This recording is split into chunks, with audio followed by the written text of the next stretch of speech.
The air tastes of iron and ash. You wake to the sound of hooves hammering the frozen earth, a sound that should mean traders or travelers, but here, this early, this relentless, it means something else. The mist clings low across the valley, hiding faces, softening the horizon, as if the earth itself does not want to witness what is about to happen. You grip the edge of your wool blanket, still half dreaming, until you hear your mother's voice break, a sound sharper than any blade. Before we begin, if you find stories like this both haunting and illuminating, I'd love for you to join our growing community of curious minds. Every week, people from over 50 countries gather here to uncover the shadows history tried to hide. Let me know where you're watching from in the comments. It's humbling to think that across oceans and time zones, we're remembering the same forgotten souls together. By the mid-1500s, in the small Christian villages scattered across the Balkans, dawn often brought dread. To the Ottomans, this practice was law. To the villagers, it was a quiet apocalypse that came every few years. The Devshirme, the child levy. Ottoman officials, mounted on horses draped in silk and seal, rode into valleys carrying scrolls sealed with the Sultan's insignia. They were called collectors, but their purpose was not tax or tribute. It was flesh. They came to gather the empire's future soldiers, administrators, and servants, boys whose names would be erased and rewritten in Turkish script. Witnesses described them as polite yet cold, their manner almost bureaucratic. They did not shout or draw blades. They assembled the villagers in the square, their scribes unfurling parchment and dipping quills into ink. The names were read, and the chosen were taken. It was not chaos. It was order. That, perhaps, was what made it so terrifying. One contemporary Balkan priest wrote, "They took the sons as calmly as one might choose lambs from a pen." A boy of 12 might be chosen for his clear skin, his bright eyes, or his straight posture. Age and beauty were both qualifications and sentences. Once pointed out, no parent could intervene. Resistance meant death, not just for the family, but often for the entire village.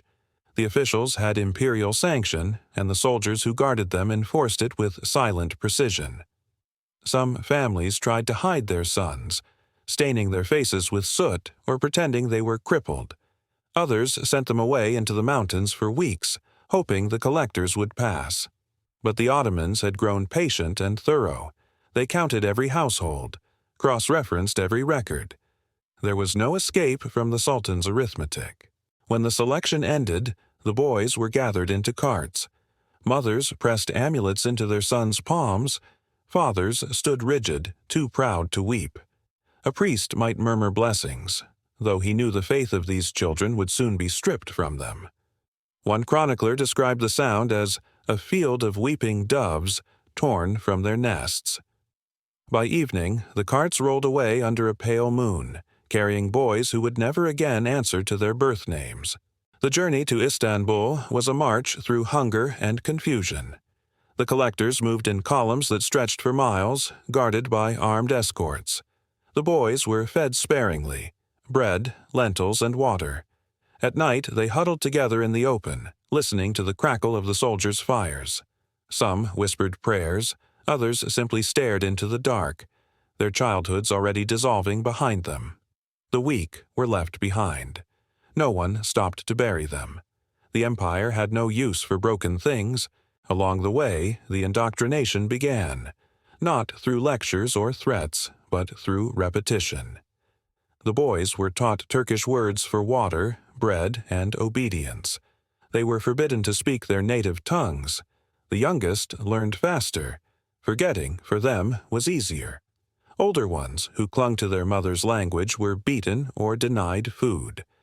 By the time the march reached the outskirts of Edirne, many could no longer remember their baptismal names.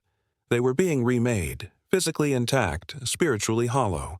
And yet, in the empire's eyes, this system was not cruelty but refinement.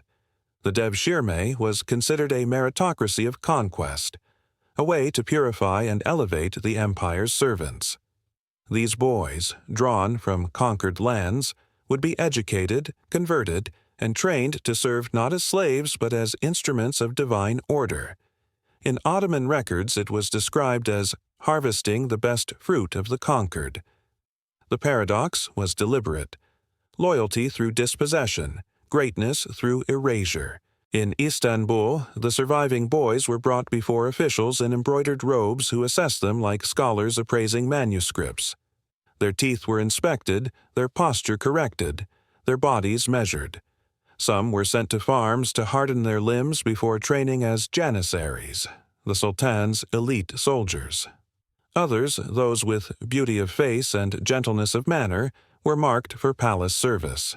Their names were recorded in neat Ottoman script, their futures sealed with ink. To the bureaucrats who managed the process, this was civilization's work. To the empire's chroniclers, it was proof of divine favor, the conversion of enemies into believers, peasants into princes of discipline. But beneath the rhetoric of faith and progress lay an unspoken truth. The system thrived on breaking boys so perfectly that they forgot they were broken.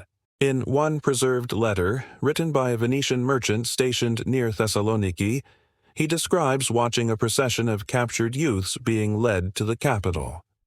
They sang softly, he wrote, not in joy, but to remember who they were before silence took them.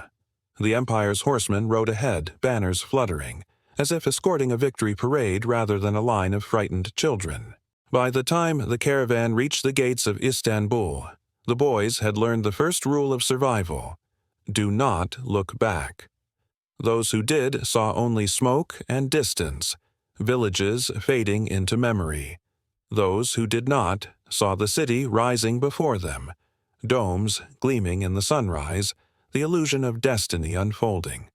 The Devshirme had done its work. The mist that once hid the collectors had burned away, but its shadow lingered. Somewhere in those marble corridors, under calligraphy that praised mercy and power, the echoes of those hooves still thunder, reminding us that every empire, no matter how radiant, is built upon a morning when the collectors rode at dawn. Marble. The first thing they noticed was the marble, cold beneath bare feet, gleaming under torchlight, polished so perfectly it reflected not the faces of the boys, but the ceilings above them. The palace did not want them to look at themselves. The corridors of Topkapi hummed like a living organism, every echo measured, every footstep catalogued. The gates had closed behind them, and in that silence, something invisible began to unmake them. Inside the Enderun, the palace school of the Ottoman elite, the Devshirme boys became pages, attendants, or eunuchs, though no one ever asked which they wished to be. The empire believed in transformation through isolation. A boy reborn through service, said one imperial tutor, is closer to God than his father ever was. The halls of learning were sanctified with this logic. To erase was to elevate. Days began before sunrise, when the azan drifted faintly across the palace gardens. The students woke to the call of discipline, kneeling on woven mats as the eunuch overseers inspected posture and composure. They were fed sparingly: dates, honeyed bread, milk diluted with water. Silence was not requested, it was demanded. The penalty for speech without permission was the bow, an hour on one's knees, forehead pressed to the marble until it left a faint bruise. Their tutors came robed in silks, their faces grave with authority. Lessons unfolded under painted ceilings that depicted constellations and flowers, as if to remind the students that beauty, too, could be a cage. They studied language, theology, calligraphy, mathematics, and Persian poetry. A boy might learn to recite Rumi's verses on divine love in perfect Turkish before he was old enough to remember his mother's lullaby. But the knowledge came paired with surveillance. Every essay, every answer, every gesture was recorded. The empire's greatest invention was not architecture or artillery. It was the systematic management of souls. Foreign envoys who glimpsed the Enderun marveled at its serenity. A paradise of intellect, one Venetian diplomat called it. What they did not see were the punishments, swift, quiet, almost sacred in their precision. A missed recitation meant fasting for a day. Disobedience meant confinement in the silent room, a narrow chamber where a single candle burned for hours, forcing the boy to stare at the flickering flame until he could no longer tell whether it moved or he did. "I learned obedience in that room," wrote one unnamed page in his secret diary, "and I learned to fear the sound of my own breath." The hierarchy was strict, ascending like a ladder toward proximity with power. At the top were the Itzolins, inner boys, who served in the private quarters of the Sultan. Below them, the outer students waited for years, polishing floors, folding garments, memorizing edicts until summoned inward. For some, the promotion meant prestige. For others, it meant the end of innocence. The court spoke in codes. To be favored by a superior was an honor one could not refuse. In the registers of the time, these liaisons were never written plainly, yet their consequences shaped entire lives. "His hand rested upon my shoulder," one Italian captive-turned-page later confessed to a friar after his escape, "and I knew I belonged to him from that day forward. He said it was love, but love spoke the language of command." The empire's chroniclers never wrote of such encounters. Instead, they praised the refinement of the palace youth, the devotion of the Sultan's chosen sons. Beauty was a form of currency. A boy with grace of movement or clarity of voice could rise higher than the sons of viziers. Yet his ascent depended not on talent alone, but on obedience, the surrender that was mistaken for loyalty. The paradox of the Enderun lay in its promise. To be perfect, one had to forget he was ever human. Conversion was woven into every ritual. Baths were taken in silence, the attendants reciting Quranic verses as they poured water over the boys' heads. Each new student was given a Turkish name, a rebirth disguised as ceremony. Some wept in secret, others stared blankly as the sound of their former names faded from the halls. By the second year, few remembered how to pray in the language of their mothers. Still, amid the routine of control, brilliance sometimes bloomed. The same institution that broke boys also produced architects, poets, and generals. Sinan, the empire's greatest builder, had once stood trembling in a similar courtyard, a captive with calloused hands. The contradiction defined the empire itself. Cruelty and creation intertwined so tightly that they became indistinguishable. The diaries of European envoys described the Enderun as an otherworldly place, rooms perfumed with ambergris, boys gliding through corridors in embroidered robes, scholars debating astronomy beneath gold-latticed domes. "It is as if the stars themselves attend these lessons," one wrote. Yet beneath the incense lingered the smell of fear. The same boys who memorized the movements of the heavens were forbidden to look at the night sky from the palace terraces without permission. Knowledge was not freedom. It was another leash, gilded and perfumed. At dusk, the eunuchs closed the gates. The call to prayer echoed across the Bosporus, and the palace lights shimmered on the water. In their chambers, the students whispered fragments of forgotten songs, careful not to be heard. Some dreamed of the villages they once called home. Others dreamed only of marble corridors and the sound of keys turning in locks. Years later, those who survived the training would emerge as administrators, generals, and scholars, faces of the empire's perfection. Their loyalty was unshakable because it had been built from the ruins of their former selves. "They belonged to no family," wrote a Greek chronicler, and therefore they belonged entirely to the Sultan. Somewhere within the labyrinth of Topkapi, a boy pressed his hand to the cold stone wall, tracing the faint etchings of an older student's name. It was not Turkish. It was not allowed. And yet, in that forbidden script, something human still flickered. The candlelight trembled against the marble, and for a moment the palace seemed to breathe, an empire dreaming of obedience, unaware that every act of forgetting was also a seed of memory, waiting to rise. Topkapi glows like a memory polished too long. Its domes shimmer above the Bosporus. its marble floors gleaming beneath the feet of tourists who wander through silence they cannot hear. Cameras click where chains once rattled. The air smells of lemon oil and dust. Sweet, clean, deceptive. The palace endures not as a monument to glory, but as a masterpiece of forgetting. Guides speak of empire, art, and divine order. They praise the sultans who ruled the world from these gilded halls. They gesture toward jeweled daggers, silk robes, and celestial tiles. What they do not mention are the boys, the captives who once polished these stones until they could see their erased faces in them. The same walls that now echo with admiration once absorbed the muffled weeping of the Devshirme. They were children of conquered lands, taken, converted, renamed, and remade. In the Enderun, the palace school, they learned poetry and astronomy under golden ceilings, bowing before tutors who taught obedience as salvation. To speak of home was sin. To disobey was death. They were told their suffering was sacred, that to serve was to ascend. The empire perfected this illusion until even pain became a privilege. By day, they studied verses and calligraphy. By night, they knelt in silence before flickering candles, punished for any tremor of defiance. The fountains in the courtyards murmured like prayers, disguising sobs. Marble absorbed each tear. The palace demanded beauty and got it, through erasure. In the archives, they exist only as ink. Converted, educated, advanced, expired. No names, only progress. Historians celebrate the system's efficiency, calling it meritocratic.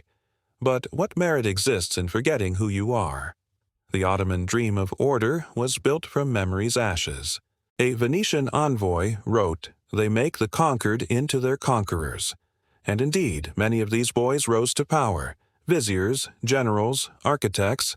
Some built monuments so perfect they outlasted their grief. Sinan, the empire's great architect, was once such a child. His domes and minarets still define Istanbul's skyline, serene, flawless, obedient. Each one a prayer carved by someone who had no right to pray in his own tongue. Topkapi's beauty is inseparable from its violence. The same hands that painted its tiles once trembled under punishment. Every corridor conceals a contradiction: enlightenment and enslavement, civilization and silence. Visitors see refinement. The ghosts beneath see reflection. In hidden diaries, scraps of testimony survive. One palace physician wrote of a boy who refused to bow, whispering Christian prayers until his voice broke. He vanished from record. Another servant wrote of favored pages, summoned at night to the chambers of power, an intimacy rewarded, a silence demanded. The system devoured shame as efficiently as it erased identity. The Enderun was not merely a school. It was an experiment in psychological perfection. It forged loyalty through isolation, faith through fear. Those who survived learned to smile while kneeling, to command with the same calm they once feared. In time, they became indistinguishable from their masters. The empire endured because its victims became its architects. Now, the palace stands as a museum, polished by forgetting.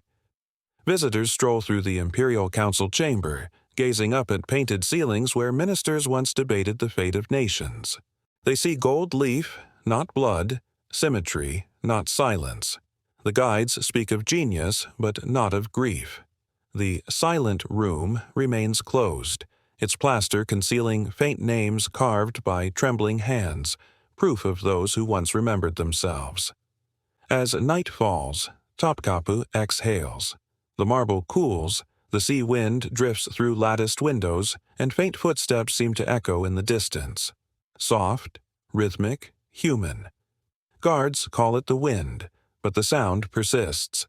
The slow march of boys drilled into obedience, still pacing eternity. Outside, the call to prayer rolls across the city, serene and unknowing. Inside, the air thickens, heavy with invisible history. Every column and courtyard hums with unspoken names. The palace glows not with triumph, but with the light of endurance. the gold that grief leaves behind. When the last visitor leaves, the silence returns, vast and watchful. The domes darken against the sky. Somewhere, beyond marble and memory, the ghosts of the Devshirme wait still, obedient, forgotten, and never free.